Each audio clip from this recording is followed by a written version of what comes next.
Halo Sobat Sejarah Asyik, Guten Morgen. Pada Perang Dunia Kedua, kita pasti mengenal ketangguhan Wehrmacht di lapangan, ditambah divisi Panzer Jerman yang ditakuti dengan tank Tigernya. Lalu ada unit Waffen SS yang terkenal akan loyalitasnya kepada Führer. Namun, tahukah Anda, Jerman juga memiliki sebuah unit tempur berisikan para desertir, pembangkang, dan para narapidana. Unit Jerman tersebut bernama Strafbataillon atau Batalion Hukuman. Ini adalah unit yang bertujuan untuk menghukum para desertir, pembangkang, dan narapidana. Anggota Strafbataillon ini akan digunakan dalam misi berbahaya atau kadang misi bunuh diri di depan garis pertempuran. Strafbataillon ini dirancang untuk menanamkan tujuan, rasa tanggung jawab, dan kehormatan. Tujuan tersebut harus dicapai melalui disiplin dan hukuman yang keras, dan program indoktrinasi yang ekstensif. Pembentukan Strafbataillon ini bermula pada tahun 1943, ketika pasukan Jerman di front timur mulai mengalami kekalahan akibat perlawanan ofensif Soviet. Hari demi hari, pasukan Jerman terus dipukul mundur oleh pasukan Soviet di front timur. Di sini, banyak tentara Jerman yang putus asa dan mencoba kabur dari tugas atau desersi, dan akhirnya berakhir di tahanan polisi militer. Jumlah tentara Jerman yang ditahan di unit polisi militer terus bertambah. Akhirnya, Komando Tertinggi Wehrmacht memerintahkan pembentukan unit hukuman untuk mempertahankan disiplin militer, dan sebagai contoh,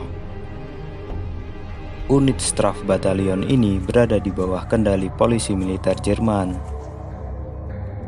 Unit hukuman ini kemudian digunakan untuk melakukan operasi berbahaya, kadang mirip dengan misi bunuh diri, seperti membersihkan ladang ranjau, menyerang sasaran yang sulit, dan mempertahankan posisi dari serangan. Mereka juga dipaksa melakukan kerja paksa di lokasi garis depan, seperti membangun dan memperbaiki infrastruktur dan pertahanan militer. Dan para prajurit tahanan ini tidak diberi perlengkapan standar militer dan senjata. Bahkan mereka tidak diberi helm sebagai pelindung kepala. Prajurit yang selamat dari misi berbahaya dan menunjukkan keberanian tinggi akan dianggap layak untuk berperang dan kembali ke unit lamanya dengan hak seorang prajurit tempur. Sebagian besar personil Strafbataillon ini digunakan di front timur. Ada dua subunit di dalam Strafbataillon, yaitu unit Bewahrungsbataillon dan unit Bewahrungstrupp. Bewahrungsbataillon atau batalion percobaan berisikan para tentara yang menjadi tahanan militer karena pelanggaran, seperti desersi. Setiap tentara yang dihukum dapat kembali ke unit lamanya setelah dia menjalani sebagian dari hukumannya dalam batalion ini. Tentunya mereka harus menjalankan misi berbahaya. Prajurit yang menolak bergabung dengan Bewahrungsbataillon akan dikirim ke kamp kerja paksa di Murman-Estland Lower Saxony. Ini tentu saja menjadi pendorong bagi para tentara tahanan ini untuk bergabung ke Bewahrungsbataillon daripada harus dikirim ke kamp kerja paksa. Selain itu, para tentara ini telah kehilangan kehormatan dan hak warga negara. Satu-satunya cara untuk mendapatkan kembali hak tersebut adalah dengan menjalani masa percobaan di Bewahrungsbataillon.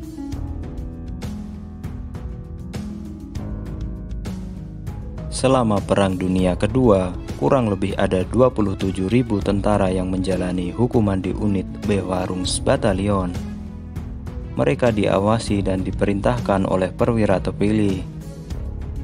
Para prajurit yang telah memasuki unit Bewahrungsbataillon akan berusaha bertempur dengan semangat tinggi agar mereka segera keluar dari batalion hukuman dan bergabung dengan unit reguler. Unit kedua yaitu Bewarungstroep. Berbeda dengan Bewarungsbatalion yang dibentuk dari para tahanan tentara. Bewarungstroep ini dibentuk dari para penjahat sipil dan narapidana yang dianggap tidak layak untuk dinas militer. Mereka didorong untuk menjadi sukarelawan dengan janji bahwa semua kejahatan di masa lalu akan dihapuskan oleh keberanian yang patut dicontoh. Namun siapapun yang menolak untuk bergabung dengan Bewarungstroep akan dikirim ke kamp konsentrasi.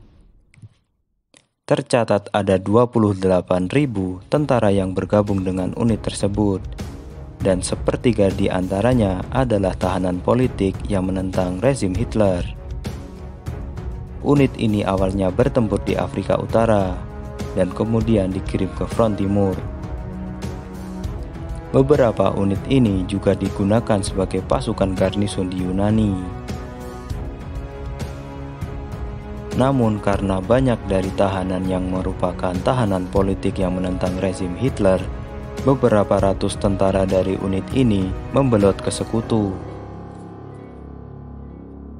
Beberapa di antaranya juga bergabung dengan para partisan.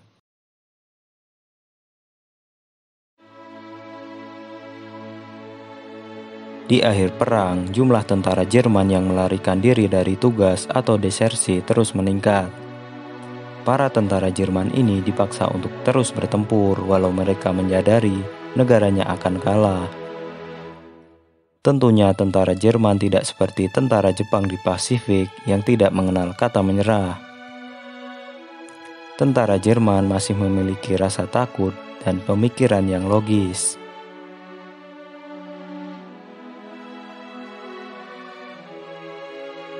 Itulah unit Strafbatalion yang berisi para desertir, pembangkang, dan narapidana. Silahkan tulis pendapat Anda di kolom komentar.